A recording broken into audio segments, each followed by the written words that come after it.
እንወያይ። ጤና ይስጥልን አድማጮች፣ ባለፈው ሳምንት በተለያዩ የሕክምና ተቋማት የተጀመረው የጤና ባለሙያዎች የስራ ማቆም አድማ በአንዳንድ ሆስፒታሎች እንደቀጠለ ነው። አንዳንድ የሕክምና ተቋማት ደግሞ በከፊል ስራ ላይ እንደሆኑ እየገለጹ ነው። የኢትዮጵያ የሕክምና ባለሙያዎች ለመንግስት አቀረብ ነው ያሏቸው ከተመጣጣኝ ደሞዝ፣ ከጥቅማ ጥቅም፣ ከምቹ የስራ ቦታ ጋር የተያያዙ 12 ጥያቄዎች በሰጡት 30 ቀናት ምላሽ አላገኘም በሚል ከግንቦት 5 ጀምሮ የስራ ማቆም አድማ መምታታቸው ይታወቃል። ይሁንና ባለሙያዎቹ በተደጋጋሚ ደረሰብን ባሉት ዛቻና ማስጠንቀቂያ ምክንያት ብዙዎቹ በአድማው እንዳልተሳተፉ ይናገራሉ። የኢትዮጵያ ሰብአዊ መብቶች ተሟጋች ማዕከል ከጤና ባለሙያዎቹ ንቅናቄ ጋር በተያያዘ ወደ 75 የሚሆኑ የታሰሩ የጤና ባለሙያዎች መኖራቸውን አስታውቋል። ዓለም አቀፉ የሰብአዊ መብት ተከራካሪ ድርጅት አምነስቲ ኢንተርናሽናል በበኩሉ በአሁኑ ወቅት ከ20 ያላነሱ የጤና ባለሙያዎች በአዲስ አበባ ፖሊስ ጣቢያዎች መታሰራቸውን አስታውቆ ሁሉም በአስቸኳይ እንዲለቀቁ ጠይቋል። ከዚህ በተጨማሪ በየአካባቢው በአድማው ተሳትፈዋል የተባሉ የጤና ባለሙያዎች ጠንካራ ማስጠንቀቂያ እንደተሰጣቸው እየገለጹ ነው። የጤና ሚኒስትር ዴኤታው ዶክተር ደረጀ ዱጉማ በበኩላቸው የስራ ማቆም አድማ ያደረጉ የጤና ባለሙያዎች በአስቸኳይ ወደ ስራቸው እንዲመለሱ፣ ይህ ካልሆነ የሙያ ፈቃዳቸውን ሊነጠቁ እንደሚችሉ ለብሔራዊ የቴሌቪዥን ጣቢያ በሰጡት ማብራሪያ አስጠንቅቀዋል። የኢትዮጵያ ሕክምና ባለሙያዎች ጥያቄ እንዴት መልስ ያገኝ ይሆን? የዛሬው እንወያይ የመነጋገሪያ ርዕስ ነው። በዚህ ውይይት ላይ ሀሳባቸውን ሊያካፍሉን ዶክተር ፍስሐ አሸብር በትግራይ የጤና ተቋም ከፍተኛ ተመራማሪና የትግራይ የጤና ባለሙያዎች ኃላፊ፣ መሐመድ አህመድ በህዝብ ጤና መስክ ወይም ኤፒዲሚዮሎጂ ከፍተኛ ትምህርት ያጠናቀቁና በአዲስ አበባ አስተዳደር ጤና ቢሮ ስር በጤና መኮንንነት እንዲሁም በጤና ሚኒስቴር የሰው ሀብት ልማት የቀድሞ ፕሮግራም አስተባባሪ፣ አቶ ዳዊት ሳሙኤል ምስጋናው የኢትዮጵያ ሰራተኛ ማህበር ኮንፌዴሬሽን የቀድሞ የህዝብ ተወካዮች ምክር ቤት አባል እንዲሁም በፈቃዱ ኃይሉ የሰብአዊ መብት ተሟጋች ናቸው። ተወያዮች ሀሳባችሁን ለማካፈል ስለቀረባችሁ በማመስገን ወደ መጀመሪያው የመወያያ ነጥብ አልፋለሁ። የህክምና ባለሙያዎች የደሞዝ የጥቅማ ጥቅም ጥያቄ ማቅረባቸው ይነገራል። ምንድን ነው እዚህ ደረጃ ላይ ደርሰናል፣ እጅግ ተቸገርን የሚል ጥያቄ እስኪያነሱ የተደረሰበት ምክንያቱስ ምንድን ነው? እንዴት ትገልጹታላችሁ? ከዶክተር ፍስሐ አሸብር ጀምራለሁ። በጣም አመሰግናለሁ። ጥሩ ጥያቄ ነው። ይህ ችግር በግልጽም ለተከበረው ጠቅላይ ሚኒስትር ዶክተር አብይ አህመድ በ2012 የጤና ባለሙያዎች ተሰብስበን በጠቅላይ ሚኒስትር መስሪያ ቤት ላይ በግልጽ ቀርበዋል። ግን ትኩረት አልሰጠውም ብቻ ሳይሆን ያው ቀልድ ያዘለ መልስ ነው የተሰጠው፣ የት ይደርሳል በሚል ማለት ነው። እና የጤና ባለሙያው ችግሩ የሚነሳው ማለት እዚህ ላይ አንድ ሀቅ ነገር አለ። በሀገራችን ይሁን በዓለም ጤና ባለሙያ ለማፍራት በጣም ብዙ ውድ የሆነ ዋጋ ይከፈላል። ሌሎች አንዳንድ ሀገሮች እንደ ቦትስዋና፣ አንጎላ በሀገራቸው የሜዲካል ስኩል አልነበራቸውም። በተለይ ቦትስዋና እስከ ቅርብ ጊዜ አልነበራቸውም። ምክንያቱም ለጤና ባለሙያዎች ትምህርት ቤት ከመገንባት ይልቅ የሌላ ሀገር ሰዎች የተመረቁ ብናመጣ ይሻለናል የሚል ኮስት ኢስቲሜት ስለወሰዱ ነው። እና ቦትስዋና ላይ አሁን ስናይ 40% ሐኪሞች ኢትዮጵያውያን ናቸው። ባለፉት 2 ዓመታት ከቦትስዋና ወደ አንጎላ የሄዱ የተሰደዱ አሉ። ኢትዮጵያውያን ሆነው የተሻለ ገቢ ስላለው ነው። እና እዚህ ላይ የጤና ባለሙያዎች የመኖር ጥያቄው ትኩረት ለሀገሪቱ ያለው አንድምታ ግምት ላይ ያላስገባ ጥናት ያላስገባ ስለዚህ የተካሄደ ነው። ገንዘብ ያስተማርካቸውን ሰዎች በአግባቡ ለመኖር ብቻ የሚሆን ከፍለ ሙሉ ጊዜያቸውን አቅማቸውን ከመጠቀም ውጪ በቃ ያለ ኑሯቸው በማይችልበት አድርገን የአገልግሎቱም የጥራቱም የሀገሪቱ የጤና ጥራቱም እንቅፋት የመሆን ነገር አለና አሁን በዚህ ላይ ለባለሙያ ብቻ ሳይሆን ለኢትዮጵያ የጤና ስርዓትም በጣም የሚጎዳ አካሄድ እየተካሄደ እንዳለ ነው። አመሰግናለሁ ዶክተር ፍስሐ። ወደ አቶ መሐመድ አህመድ አልፋለሁ። የጤና ባለሙያ የሚሰጠው አገልግሎት ውድና እጅግ መሰረታዊ መሆኑ ይታመናል እና የግል የጤና ተቋማት እድገትና ብዛት የህብረተሰቡን የጤና ጥበቃ ፍላጎት እድገት ያሳያል። ይህ ከሆነ የኢትዮጵያ መንግስት ለዚህ ወሳኝ ዘርፍ ለባለሙያዎቹ እየሰጠ ያለው ትኩረት ምን ይመስላል? እንዴት ይገመግሙታል? እንዴት ይገልጹታል? አመሰግናለሁ አዜብ። እንግዲህ የጤና ባለሙያዎች እንደ ጥቅል የጤና ባለሙያዎች የደሞዝ እና ሌሎች ከስራ ጋር ተያይዘው ያሉ ጥቅማጥቅሞች ጥያቄ በተመለከተ የቆየ ችግር ነው። እንግዲህ እኔ እንኳ ወደዚህ ሄልዝ ኬር ሲስተም ከገባሁኝ እንደ ኢትዮጵያ አቆጣጠር 2000 ጀምሮ ባለው ጊዜ ውስጥ በተደጋጋሚ ሲጠየቅ የነበረና ባለሙያዎች ከተመረቁ በኋላ በሚመደቡባቸው የስራ ዘርፎች ወይም ደግሞ ተቋማት ላይ ሊያገኟቸው የሚገባቸው ደሞዝ ክፍያዎችን በተመለከተ አፍሪካ ውስጥ ካሉ የጤና ክፍያዎች በጣም ትንሹ የሚባለው ኢትዮጵያ ውስጥ ነው።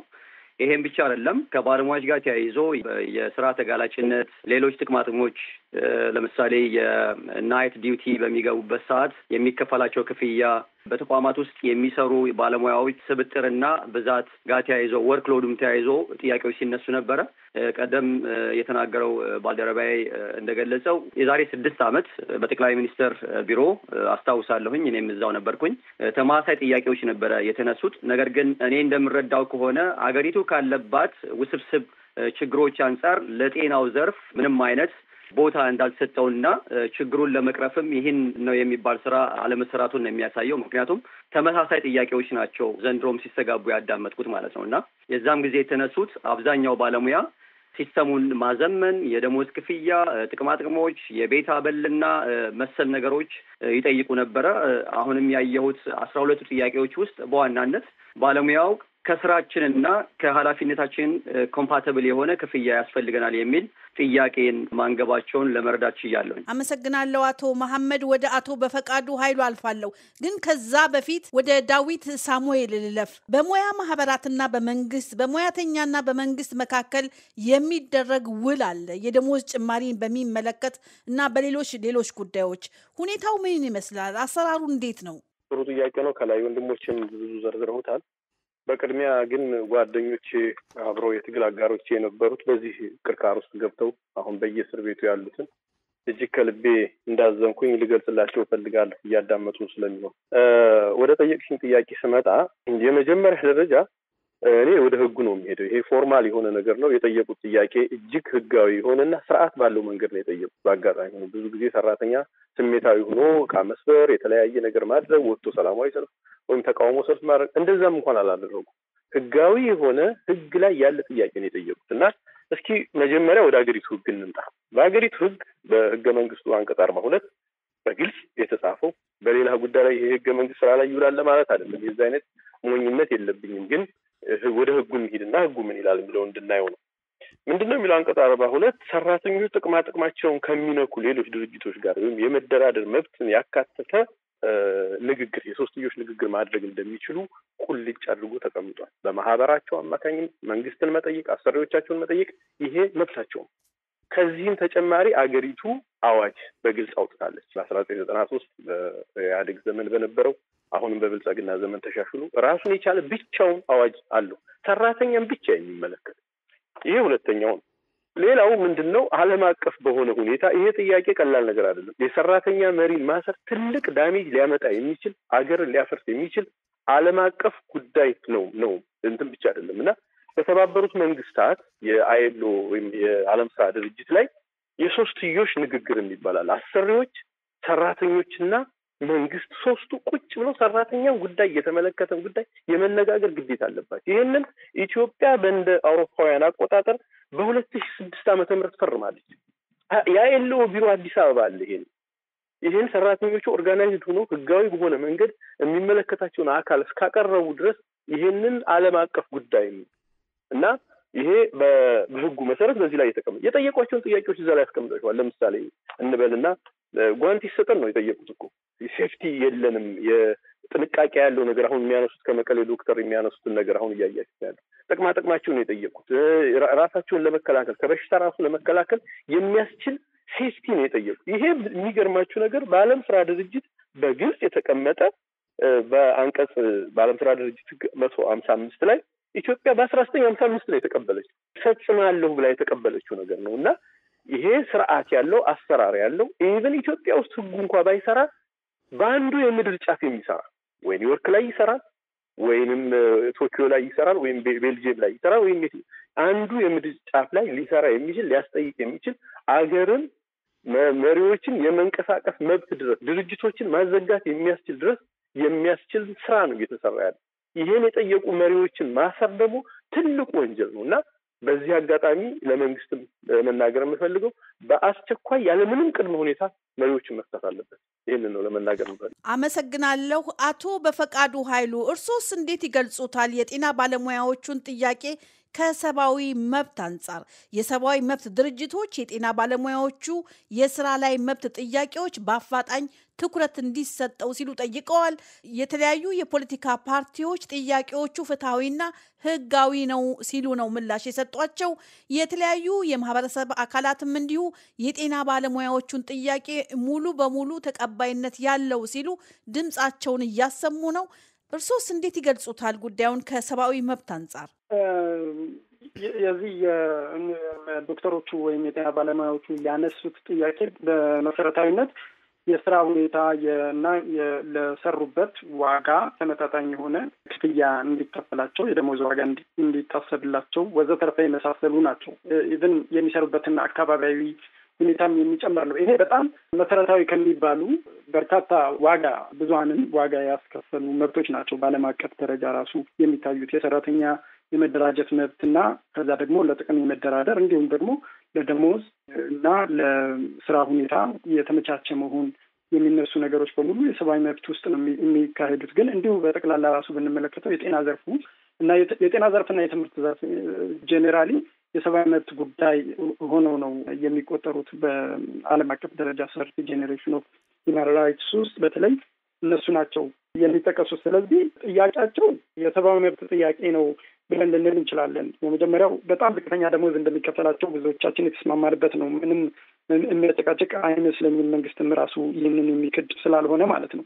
ብዙ ጊዜ እንደ መፍትሄ የሚሰጣቸው በትርፍ ሰዓት ላይ የሚሰሩት ስራ ለነሱ እንዲከፈል ነው። ከ11 ሰዓት በኋላ ማለት ነው 8 ሰዓት ቀኑን ሙሉ ከሰሩ በኋላ ተጨማሪ ሰዓት ሰርተው ገንዘብ እንዲያገኙ፣ እንዲሁም ደግሞ በዛ ሰዓት ሌላ የግል መስሪያ ቤት ውስጥ የግል ክሊኒኮች፣ ሆስፒታሎች ውስጥ ሰርተው ገንዘብ እንዲያገኙ ነው። ግን ይህንኛው ራሱ ከሰራተኛ መብት ጋር በጣም የሚጋጭ ነው። አንድ ሰራተኛ ረዥም ሰዓት መስራቱ ውጤታማነቱንም አፌክት ያደርጓል። ግን እርሶ ለተለያዩ ስነ ልቦናዊና አካላዊ ጫና ራሱ ሰራተኞቹን ሊዳርግ ይችላል። አልፎ ተርፎም እንዲሁ ተገልጋዩ ላይ ጫናው የሚበረታ ነገር ነው የሚሆነው። ስለዚህ ጥያቄያቸው መልስ ማግኘት ያለበት የሰብአዊ መብት ጥያቄ ነው። የጠየቁበትን መንገድ ማህበራት ተደራጅተው የሚደራደሩበት ኮሌክቲቭ ባርጌኒንግ የሚያገኙበትን መንገድ ነው የተከተሉት እና አሁን መጨረሻ ላይ ወደ አድማ የደረሱት ጥያቄዎቻቸው ለበርካታ ዓመታት ብዙም አቴንሽን አልተሰጣቸውም ነበረ። በየተደጋጋሚ በመድረኩ በየማህበራዊ ሚዲያዎቹ ሲያነሱ ቆይተው መጨረሻ ላይ አልቲሜትም የሆነ ቀን ቆርጠው ነው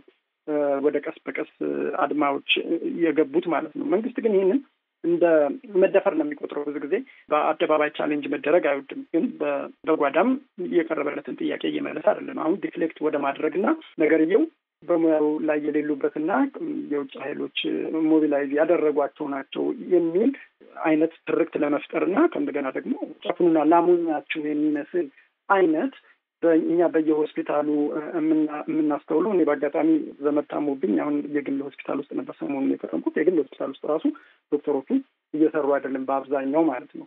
የሚሰሩ አሉ፣ ግን በጣም ጥቂት ናቸው። ኢሴንሻል ስራ ብቻ የሚሰሩ ነበሩ እየገጠሙን ማለት ነው፣ የግል ሆስፒታል ሳይቀር ማለት ነው።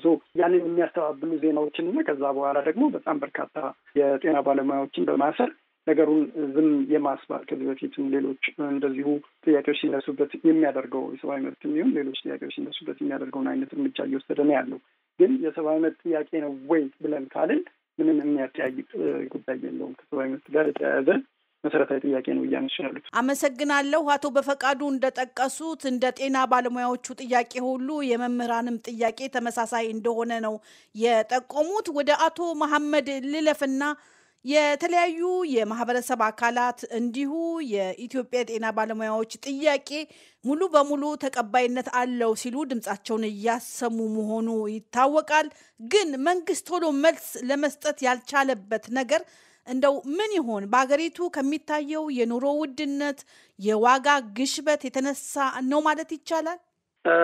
እንግዲህ የደሞዝ ጉዳይ በተመለከተ ከዚህ በፊትም የካሪየር ስትራክቸር እንሰራለን ብለው ሙከራ እንዳደረጉ አስታውሳለሁ። እዛ በነበርኩበት ሰዓት ትልቁ ችግር ምንድነው? የደሞዙን ጉዳይ መንግስት እንደ ምክንያት የሚያደርገው የሀገሪቱ የመክፈል አቅም ጋር ነው ለማያያዝ የሚሞክሩት።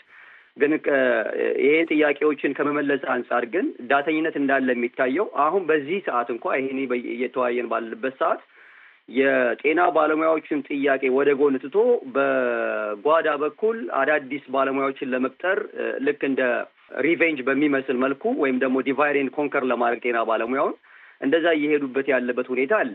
ስለዚህ የኔ ጥያቄ ራሱ አንዱ ምንድነው መንግስት የጤና ባለሙያውን ጥያቄ በአግባቡ እና በተጠና መልኩ መመለስ ሲችል በተዋረድ ያሉ ገለልተኛ ቀደም አንድ ባልደረቢያ አሁን እዚህ ሲናገሩ ነበረ በተጠና መልኩ አርቢትሬተሮች ወይም ደግሞ የዩኒየን የጤና ባለሙያ ማህበራት ባሉበት ከመንግስት ጋር ጤና ጥበቃን ጨምሮ መነጋገር ሲቻል እልክ ውስጥ ነው የተገባቡት።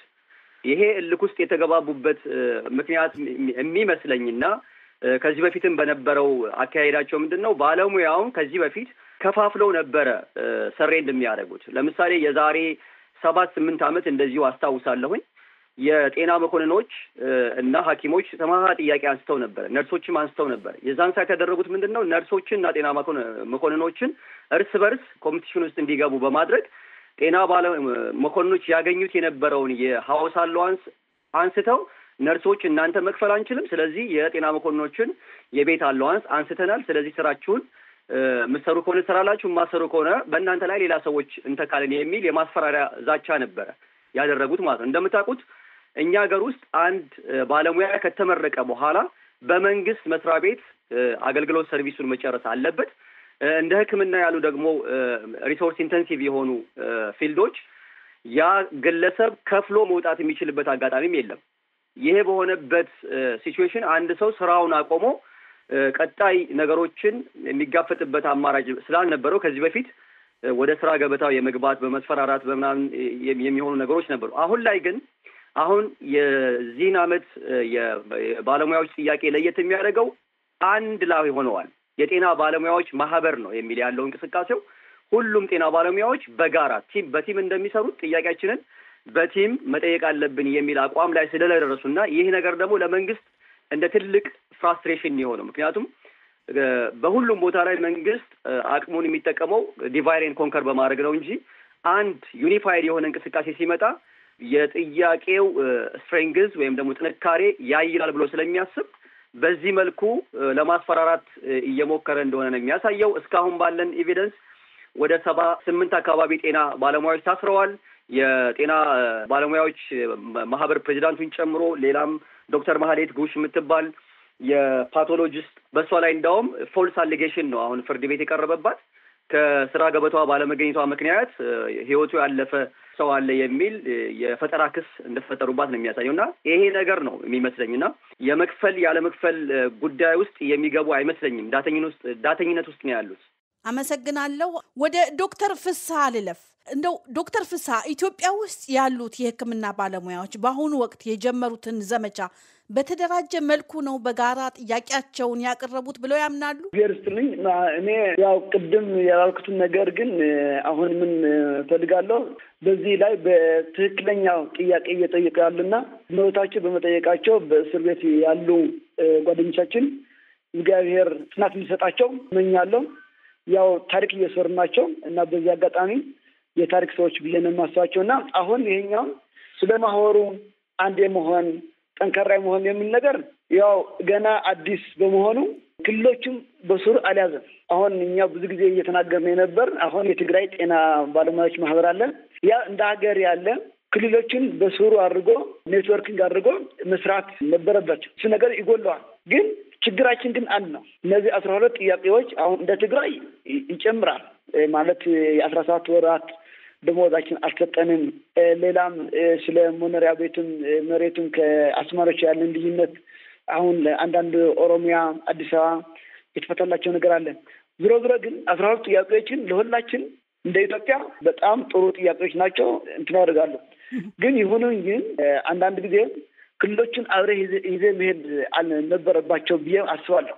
አሁን ይሄኛው ሙቭመንት የሚባለው እንደኔ ሳስበው እኛ ሳናውቀው በየሆስፒታሉ የተወሰኑ ሐኪሞች አደራጅተው እንደሞከሩት የሚል ነገር አለ። ግን እኛ ቀድመን ነግረን ነበር። ህጋዊ ቢሆን የሚኒስቴር ፍትህ ቢኖረው ወይ ደግሞ የአዲስ አበባ ፍትህ ቢሮ ቢያውቀው የሚል ነገር ነበር። ግን በኋላ የተደረገው ጥሩ ነው። የኢትዮጵያ የጤና ባለሙያዎች ማህበር ጋር አብሮ መስራት ሞክረዋል። ዞሮ ግን አሁን የሚያገናኘን ችግራችን ሁላችን የጤና ባለሙያዎች ጠቅላላ አሁን ስናየው ችግራችን በጣም አንድ ነው። ክብር የለንም እንደ ጤና ባለሙያ። አሁን ገንዘብ እኮ መጌታ ክብር ስታገኝ ነው ገንዘብ የሚመጣ። እንደ ጤና ባለሙያ እኔ ለመንግስት በጣም ይቅርታ የሚለው የመንግስት አካል ብቻ ሳይሆን ማህበረሰቡም አያከብረንም። እኛም ለማህበረሰባችን ችግራችን አልነገርነው። ዝም ብለን ተደሰነ እየሰራን የነበር ነው ያውቃል እያል ማለት ነው። አሁን እያለ ያለ ህዝብ ግን እኔ ያጋጠመኛል ጋዜጠኛ ሆና አይ ሐኪም 30,000 ብር ነርስ 20,000 እንደሚወስድ እንደማቆይ እንደሱ ነው የሚገምተው የነበር የሚሉ ጋዜጠኞች አሉ። በጣም የሚናደሩ ስለኛ ችግር ሲሰሙ ማለት ነው። አሁን ግን ችግሩ አንድ የመሆን ችግር ሊኖር ይችላል። ግን ቶሎ ብሎ ይሄኛው የኢትዮጵያ የጤና ባለሙያዎች ማህበርን ቶሎ ብሎ በየክልሉ ያሉ ማህበራትን በየጊዜው አብሪት ያደረገ ከሄደ የአንድነት የመሆን ችግር እየተቀረፈ ይሄዳል የሚል ነገር ያለ። ግን የሚጎለው ነገር አለ። የሚጎለው ግን በሂደት እየተተካ ሊሄድ ይችላል፣ እየጠነከረ ሊሄድ ይችላል የሚል ሀሳብ ነው ያለኝ። አቶ መሐመድ እንደው ወደ እርስዎ ልመለስ። እርሶስ እንደው እንዴት ያዩታል? ሐኪሞቹ ወይም ደግሞ የጤና ባለሙያዎቹ ጥያቄዎቻቸውን በተደራጀ መልክ አቅርበዋል? እኔ ባለኝ እንግዲህ ሚዲያውን ያለኝ አማራጭ ምንድን ነው? ሚዲያን እስካን ማድረግ እና አገር ቤት ውስጥ ያሉ በተለያየ መንገድ የማውቃቸው ባለሙያዎች ጋር ያለኝ ግንኙነትን ተጠቅሜ እንዳየሁት ከዚህ በፊት ከነበረን የተበጣጠሰ አካሄድ አንጻር አሁን ላይ ያለው የኢትዮጵያ የጤና ባለሙያዎች ማህበር እንግዲህ ዳታዎችን እያየን ነው። በመላው አገሪቱ ነው ያለው እንቅስቃሴው።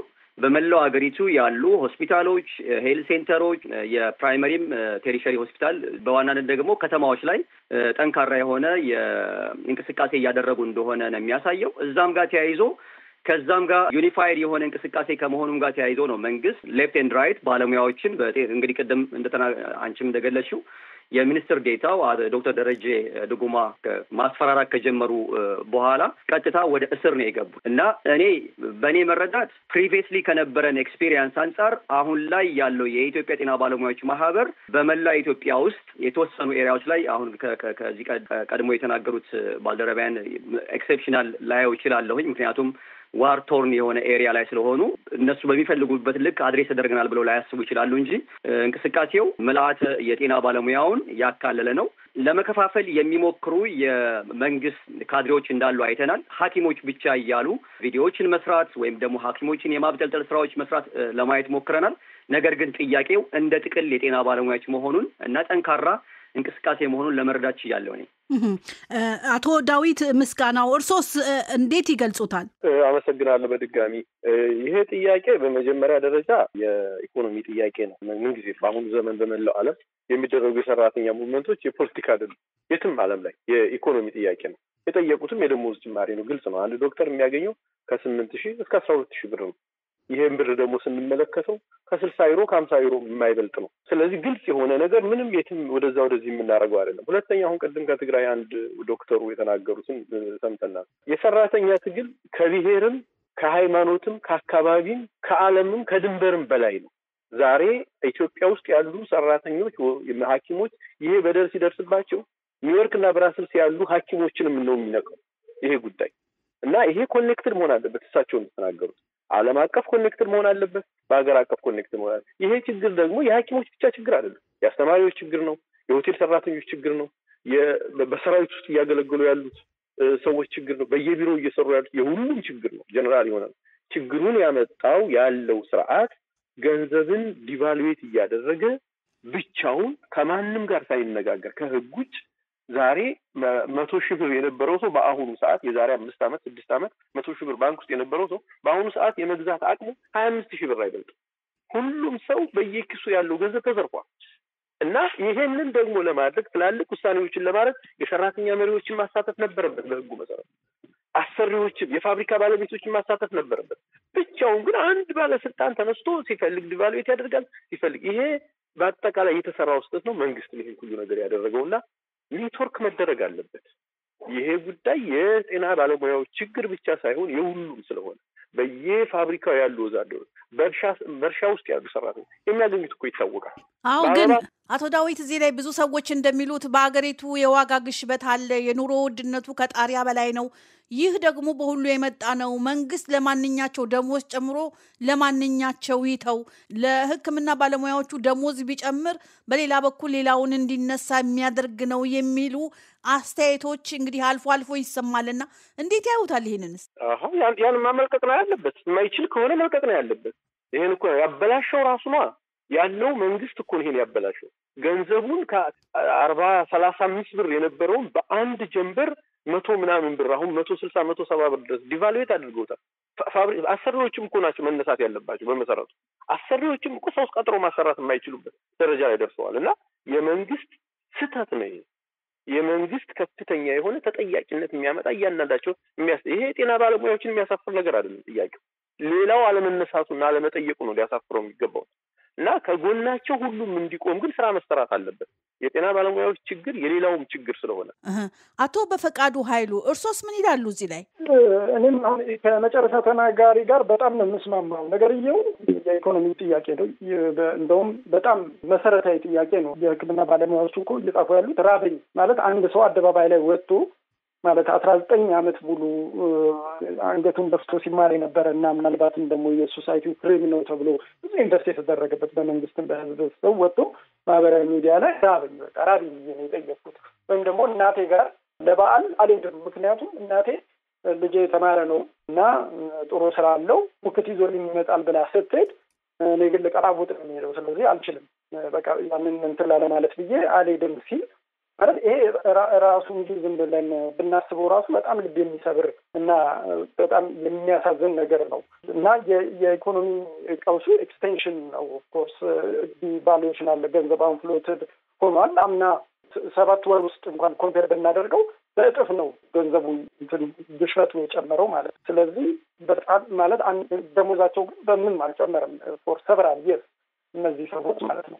ኦልሶ አንድ ነገር መንግስት አይችልም ይችላል የሚለው ዲቤት ራሱ በጣም የሚያሳዝን ሆኖ ነው የሚታየኝ። ምክንያቱም በሀገራችን በጣም የቅንጦት ፕሮጀክቶች ሲሰሩ እናያለን። እንግዲህ አትሊስት መንግስት በነገረን የጫካ ፕሮጀክቱ ምን ያህል ማህበራዊ አገልግሎት እንደሚሰጥ አላውቅም፣ ግን 500 ቢሊዮን ብር ገደማ ድረስ ኢንቨስት የሚደረግበት ይህኛው የስንት የጤና ባለሙያዎችን የስንት መምህራንን ደሞዝ ይሸፍናል የሚለው ምንም የሚያጨቃጭቅ አይመስለኝም። የብዙ ጊዜ መሸፈን የሚችል ነው የሚመስለኝ ደሞዛቸው እንኳን ደብል ቢደረግ። ኦልሶ ብዙ አማራጭ የለም ብለን ማሰብ ያለብን አይመስለኝም።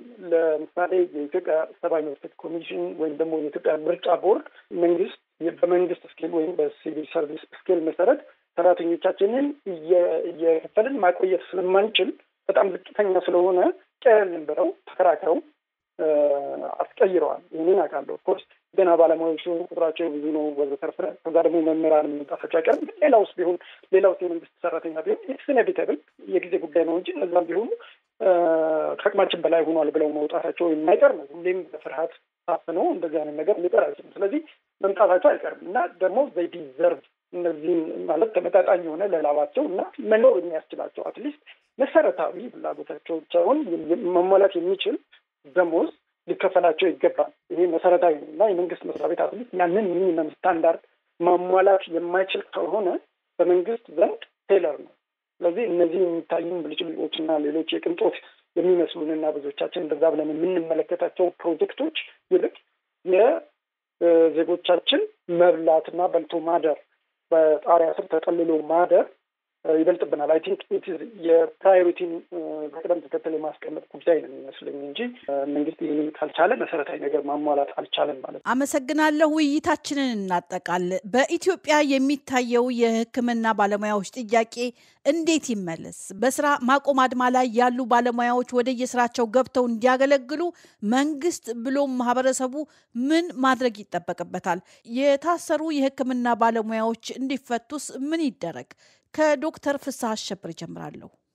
እኔ መፍትሄ የሚለው መንግስት በሆደ ሰፊነት ተወካይ የጤና ባለሙያዎች ጋር ቁጭ ብለው ችግሮችን መፍታት አለበት። አሁን የኛ እንደ ትግራይ ገና በጅምር ላይ ያለ ግን 5 ቀን ያደረገ ከክልሉ መንግስት ጋር አብረን እየሰራን ያለን አሁን በነበረን ጊዜ ጀምሮ ከአርብ ጀምሮ 8 ቢሮዎች አሉ። ለምሳሌ እኛ የጠየቅናቸው ስለ መሬት ጠይቀናል፣ የመኖሪያ ቤት፣ ስለ የክልላ ሕክምናና ስለ አንዳንድ የህግ ነገሮች ጠይቀናል።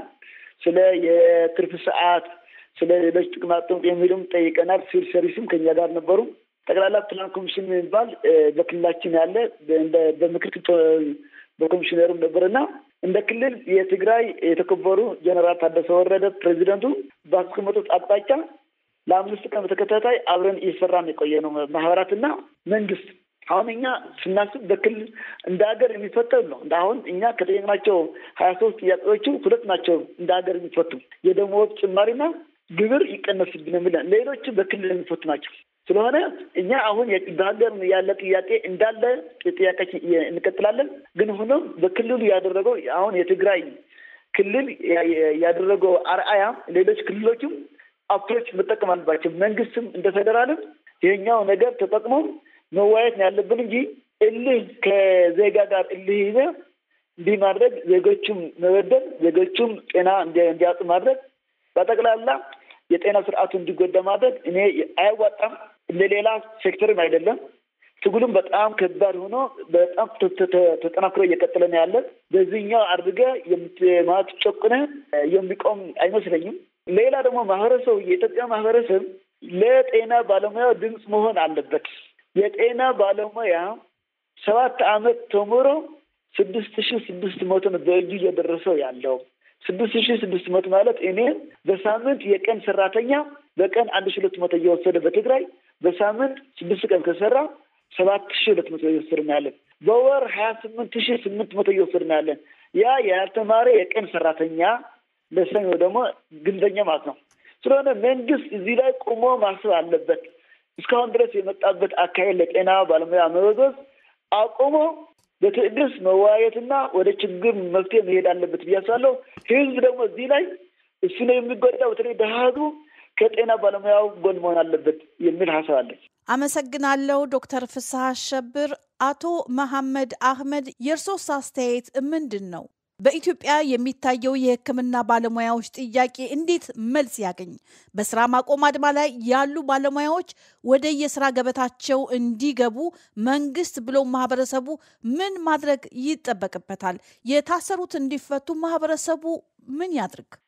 በቅድሚያ እንግዲህ በተፈጠረው አለመግባባት በመንግስትና በባለሙያዎች በዋናነት የጤና ጥበቃ ሚኒስቴር ሊፈታው የሚገባውን ጉዳይ መፍታት ባለመቻሉ ችግሩ ተባብሶ ወደ ስራ የማቆም አድማ ስለደረሰ ከዛ ጋር ተያይዞ የታሰሩ ባለሙያዎች በአስቸኳይ መፈታት አለባቸው ብዬ አምናለሁኝ።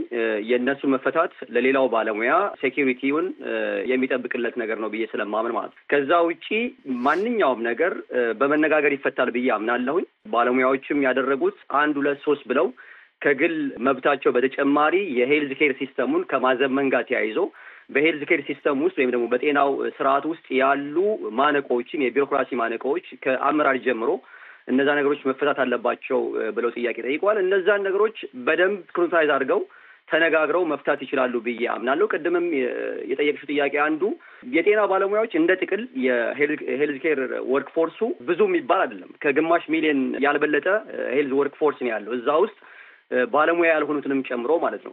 መንግስት ፕራዮሪቲ ሰጥቶ ልመልስ ብሎ ካለ መመለስ የሚችለው ጥያቄ ነው ብዬ አምናለሁ። ኦቨርኦል ያለውን የባለሙያዎችን ጥያቄ ማለት ከዛ ባሻገር አገራችን ብዙ የጤና ባለሙያዎች አላት ተብሎ የሚታሰብ ከሆነ ችግር ፈቺ የሆኑ ሌሎች አማራጮችን መፍጠር አለባቸው። ከጠየቁት አንዱ ምንድነው ኢንተርናሽናል የሆኑ የላይሰንሲንግ ኤግዛሞችን አገሪቱ ውስጥ አቬለብል እንዲሆኑ አድርገው እነዛ ባለሙያዎች ለራሳቸውም ለሀገር የሚጠቅም የከረንሲ እንትን ሊያመጡ በሚችሉበት መልኩ ጤና ጥበቃ ነገሮችን ማሰረጥ አለበት የሚል ጥያቄም ጠይቀዋል። ያንን ቢደረግ ብዙ ችግሮች ይቀረፋሉ ብዬ አምናለሁኝ። እንደ ጥቅል ግን አሁን ያለው ጥያቄን ከመመለስ ይልቅ እየሄዱበት ያለው ለምሳሌ ፊት ለፊት የሚታየኛል የቅዱስ ጳውሎስ ሆስፒታል ሚሊኒየም ሜዲካል ኮሌጅ ቢያንስ ከ300 ያላነሰ ጤና ባለሙያ እንደሚያስፈልገው ማስታወቂያ አልቋል። በ0 ዓመት የስራ ልምድ ጠይቆ ቋሚ ቅጥር ለመቅጠር እንትን እያለን ያለው እነዚህ ነገሮች ዳተኝነትን ነው እንጂ የሚያሳዩት ችግሩን ለመፍታት ነው የታሰቡ ናቸው ብዬ አላምንም። በዚህ መካከል ግን ለሚፈጠሩ ማናቸውም የሜዲካል ኤረሮች ይሄ ተቃውሞ ላይ ያለው ባለሙያን እንደ ስኬፕ ጎት አድርገው መያዝ አለባቸው ብዬ አላምንም። ጥያቄውን በመመለስ ፋንታ ባለሙያውን ትሪገር አድርገው ወደ ስትራይክ ካስገቡ በኋላ በመሀከል በሚቀጠሩ ልምዱ የሌላቸው ባለሙያዎች ጋር ተያይዘው ሊፈጠሩ የሚችሉ ችግሮችን በቀደሙ የሲኒየር ባለሙያዎች ስራው ላይ ለረጅም ሰዓት የነበሩ በርናውት አድርገው ጥያቄያቸውን ባለመመለሱ ምክንያት ተስፋ ቆርጠው በቤታቸው የተቀመጡ ባለሙያዎችን ኢንቲሚዴት ለማድረግ እንደ በር እንዳይጠቀሙት ለማለት አሳስባለሁኝ።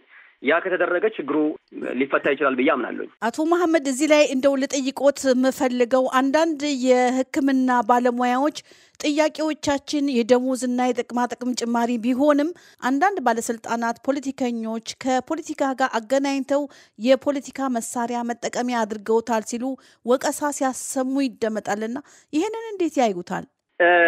እኔ ይሄ ሸፍጥ ነው ብዬ ነው የማስበው። መጀመሪያ ጥያቄው የሀገራችን የፖለቲካ አንዱ ትሩፋት ነው ብዬ ነው የማምነው። ስለዚህ የፖለቲካው መበላሸት ውጤት የሆነን ነገር እና ድምፅ አልባ የሆኑ ሰዎችን ድምፅ ለመሆን ማንኛውም የሰብአዊ መብት ተሟጋች ፖለቲከኞች ማናቸውም ያቺን ሀገር ይመለከተናል የሚሉ አካላቶች እነዛ ባለሙያዎች ነገ ሊያስተዳድሯቸው የሚችሉ ነገ ጥያቄያቸውን ሊያቀርቡላቸው የሚችሉ ሰዎች ስለሆኑ ያን ጥያቄ አንስተው ሀሳቡ እንዲንሸራሸር ማድረጋቸው ፖለቲሳይዝ እንደተደረገ አድርጎ ማሰብ አለባቸው ብዬ አላምንም። ምናልባት አንዳንድ ባለሙያዎች የሐኪም ጋውን ለብሰው ተመሳሳይ ንግግሮችን የሚናገሩ አይተናል። እኔ በራሴ ፐርሲቭ እንዳደረኩት እነዚህ ሰዎች በባለሙያ ውስጥም ካድሬዎች አሉ፣ የሄልዝ ካድሬ የምንላቸው ማለት ነው። እነዚህ ሄልዝ ካድሬዎች የባለሙያውን ችግር ከድጡ ወደ ማጡ ያስገቡ ናቸው ብዬ ስለማምን የራሳቸው ችግር ኤክስፖዝ እንዳይደረግ ጉዳዩን ፖለቲሳይዝ ተደርጓል የሚል ሽፋን ለመስጠት እየሄዱ መሆኑን ነው እንጂ የምንረዳው ጥያቄው የፖለቲካው ውልድ ወይም ደግሞ ኢምፓክት ነው ብዬ ስለማስብ በምንም መልኩ ፖለቲሳይዝ ተደርጓል ብዬ አላምንም። እኔ አመሰግናለሁኝ። አቶ ዳዊት ሳሙኤል ማጠቃለያዎትን ይስጡኝ። በኢትዮጵያ የሚታየው የሕክምና ባለሙያዎች ጥያቄ እንዴት መልስ ያገኝ? በስራ ማቆም አድማ ላይ ያሉ ባለሙያዎች ወደ የስራቸው ገብተው እንዲያገለግሉ መንግስት ብሎም ማህበረሰቡ ምን ማድረግ አለበት? የታሰሩት የሕክምና ባለሙያዎችስ ጉዳይ? አሁንም ድጋሚ ነው የምናገረው። የመጀመሪያው ደረጃ ወደ ንግግር መመጣት ነው ያለበት። በአስቸኳይ ያለምንም ቅድመ ሁኔታ መሪዎቹ መፈታት አለባቸው። ምክንያቱም የሰራተኛ መሪዎች በምድር ላይ የተከበሩ ሰዎች፣ በነፃ የሚያገለግሉ ሰዎች፣ ከገንዘብ ጋር ንክኪ የሌላቸው፣ ከፖለቲካ ጋር ንክኪ የሌላቸው የኢኮኖሚካል ጥያቄን የሚጠይቁ ናቸው። የትም ቦታ ላይ ጥያቄያቸው ግልጽ ነው። 12 ጥያቄዎች ናቸው። እዚህ ውስጥ አንድም የፖለቲካ ጥያቄ የለም። ሁለተኛ ደረጃ ሰራተኛንም ለማባረር ለማገድም ሌላ ለመቅጠርም አሰራር አለው፣ ህግ አለው፣ አዋጅ አለው። ለምሳሌ አንድ ሰው ለማባረር በኢትዮጵያ ህግ 5 ተከታታይ የስራ ቀኖች ያለ ምክንያት መቅረት ነው የሚለው። ያለ ምክንያት ግን እነዚህ ሰዎች ምክንያት አላቸው። ጥያቄ ጠይቀናል፣ ጥያቄያችን አልተመለሰልንም፣ በህገ መንግስቱ መሰረት ነው ያለው ብለው ነው ያሉት። እና ማባረር አይቻልም፣ ወደ ፖለቲካ ማስጠጋትም አይቻልም። ግልጽ ነው። አስቀድም ተናገሩ። 6,000 ብር ነው ደግሞ በ6,000 ብር ቤትም መከራየትም አይችሉም፣ መኖርም አይችሉም። ስለዚህ ኢኮኖሚካሊ ይፈታልን ያሉ ብዙ ሜዥሮች መውሰድ ይችል ነበር መንግስት። እንግዲህ ችግሩ የመንግስት ነው። አንደኛ ለምሳሌ እንበልና ታክስ 35% ነው። ከ5,000 ብር በላይ ደሞዝ ያለው ሰው ኢትዮጵያ ውስጥ የሚገርማችሁ ነገር 35% ነው። እንደገና እቃ በሚገዛበት ጊዜ በእያንዳንዱ ቦታ 15% ቫት ይከፍላል። ይሄ ማለት 50% ገቢው ከዚህ ላይ ወደ መንግስት ካዝና ነው ተመልሶ የሚገባው። ምሳሌ ታክስን መቀነስ ይችል ነበር፣ ማድረግ ይቻላል። ከመሪዎቹ ጋር በመነጋገር ሌሎች የሚያስፈልጉ ጥቅማ ጥቅሞችን አሁን ቅድም የጠቀሷቸውን ነገሮች በማድረግ መሪዎቹ ጋር ቁጭ ብሎ የተበላሸውን ነገር እያስተካከሉ መሄድ፣ ይህንን ልምድ ከሰራተኛ መሪዎች መውሰድ አለበት እና መሪዎች የሰራተኛ መሪዎች አሁን ሌሎቹንም ማንቀሳቀስ አለባቸው። ችግሩ የሁሉም ስለሆነ ሁለተኛ ደረጃ በጽናት መቆም አለባቸው። እዚህ ውስጥ የተለያዩ መጥፎ ሰዎች አይኖሩም ማለት አይቻልም። በጥቅማ ጥቅም የተገዙ ሰዎች፣ የፖለቲካ ኢንክሊኔሽን ያላቸው ሰዎች፣ በጎሳ የሚያስቡ ሰዎች፣ የተለያዩ ሰዎች ይህን ሊያደርጉ ይችላሉና በእነዚህ መረበሻ አያስፈልግም። ከእኔ ጨምሮ ከጎናቸው ልንቆም እንደምንችል በዚህ አጋጣሚ ቃል ልገባ እፈልጋለሁ። አመሰግናለሁ አቶ ዳዊት። እርሶንም እንደው መጠየቅ የምፈልገው አንዳንድ የሕክምና ባለሙያዎች ጥያቄዎቻችን የደሞዝና የጥቅማ ጥቅም ጭማሪ ሆኖ ሳለ አንዳንድ ባለስልጣናት፣ ፖለቲከኞች ጥያቄዎቻችንን ከፖለቲካ ጋር አገናኝተው የፖለቲካ መሳሪያ አድርገውታል ሲሉ ወቀሳ ሲያሰሙ ይደመጣልና እርሶስ ይሄንን እንዴት ይገመግሙታል? እውነት ለመናገር ፖለቲከኞች አሁን ኢትዮጵያ ውስጥ ያለው ፖለቲከኛ እኔ በተቃዋሚም በምንም የምንለው በትክክለኛ መስመር ላይ ያላለ ብዬም አላምንም በመሰረቱና ይሄን አጋጣሚ ሊጠቀሙ የሚፈልጉ የፖለቲካ ሰዎች ሊኖሩ ይችላሉ። ግን እነዛ ሰዎች ይሄንን ፖለቲካ ግብ እንደማያደርሱ ይታወቃል። ይሄንን ጥያቄውን የያዙት ዋና ባለቤቶቹ 12 ጥያቄ ጠይቀዋል። በቃ ግልጽ እኮ ነው እና ምንም አይነት ከፖለቲካ ግንኙነት የሌለው በግልጽ የሚታይ ርቦናል ብለው ነው የወጡት። እነዚህ ሰዎች ርቦናል ብለው የሚታይ ነገር ነውና ፖለቲከኞች ይሄን ጉዳይ ሊጠቀሙ ይችላሉ በጊዜያዊነት ግን አልፈው እነሱ ስልጣን የሚመጡበት ወይም ደግሞ የሆነ ቦታ የሚሄዱበትን ምክንያት ነው እንጂ እንደ መንጠላጠያ መሰላል ነው እንጂ የሚፈልጉት ይሄን ጉዳይ አድሬስ አድርጎ ሊሄዱ አይደለም። ይሄማ ቢሆን ኖሮ በለውጥ ብለው የመጡት ሰዎች አድሬስ ያደርጉት ነበር በፊት ነው። እኛን ጠይቀው የነበረውን ጥያቄ እኮ ነው እነዚህ ሰዎች የጠየቁት። እኛ ከስራ የተባረርንበት ግን የለውጡ ኃይሎችም ይሄንን ጥያቄ አድርገው እንመልሳለን ብለው መጥተው አልፈቱትም አሁንም እና ኢትዮጵያ ውስጥ ያሉት የተቃዋሚ ድርጅቶች ይሄ ሁሉ ሰው እየተገደለ እየታረደ ዝም ብሎ ቁጭ ያሉ ሰዎች ይሄን ችግር ይፈቱታል ወይም ደግሞ ይሄን ችግር ይይዙታል ብዬ አላምንም። እንደማይሆንም መንግስት ያውቀዋል። ሆን ብሎ የሚያደርገው ማምታታትና ማጭበርበር ነው እንጂ ፈጽሞ ከዚህ ጋር የተገናኘ ነገር አይደል። ግልጽ ነው። ርቦናል ብሎ ነው የወጡት። አመሰግናለሁ። እኔም አመሰግናለሁኝ። አቶ በፈቃዱ ኃይሉ ውይይቱን ይቋጩልኝ። በኢትዮጵያ የሚታየው የሕክምና ባለሙያዎች ጥያቄ እንዴት መልስ ያገኝ? በስራ ማቆም አድማ ላይ ያሉ ባለሙያዎች ወደ የስራቸው ገብተው ማህበረሰቡን በቀጣይነት እንዲያገለግሉ መንግስት ብሎም ማህበረሰቡ ምን ማድረግ ይጠበቅበታል? የታሰሩ የሕክምና ባለሙያዎችስ?